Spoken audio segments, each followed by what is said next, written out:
Hi යාළුවනේ. ඔයාලා හැමෝම අප අවට තියෙන දේවල් චින පාඩම ගැන පුදුම වෙලා ඇති නේද? ගස්, වතුර, වාතය මේ හැමදේම හදලා තියෙන්නේ පදාර්ථයෙන්. ඒ කියන්නේ මැටර්. අද අපි මේ පදාර්ථයේ මූලික අවස්ථා තුන ගැන සරලව පහසුවෙන් ඉගෙන ගමු. පදාර්ථයේ මූලික අවස්ථා බලමු. පදාර්ථයට මූලික අවස්ථා තුනක් තියෙනවා. ඝන, ද්‍රව, වායු. මේ අවස්ථා තුන වෙන් කර හඳුනගන්නේ කොහොමද කියලා අපි බලමු. මුලින්ම බලමු ඝන ද්‍රව්‍යයක විශේෂ ලක්ෂණ දෙකක් තියෙනවා. නිශ්චිත හැඩයක් තියෙනවා, නිශ්චිත පරිමාවක් තියෙනවා.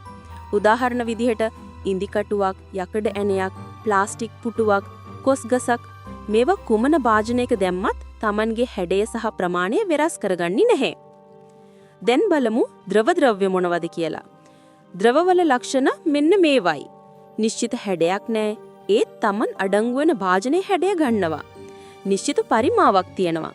උදාහරණ විදිහට ජලය, පොල් තෙල්, දෙහි යුෂ, කිරි, දොඩම් යුෂ.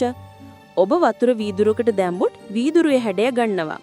බෝතලයකට දැම්බොත් බෝතලේ හැඩය ගන්නවා. වායු ද්‍රව්‍ය. අන්තිමට වායු ද්‍රව්‍ය. මේවා තමයි හරිම වෙලස්. වායු වල ලක්ෂණ මොනවද? නිශ්චිත හැඩයක් නැහැ, නිශ්චිත පරිමාවක් නැහැ. උදාහරණ විදිහට ජල වාෂ්ප, LP gas, oxygen, carbon dioxide. වායුවක් හැම විටම Taman අඩංගු අවකාශයේ පුරාම පැතිරී යනවා.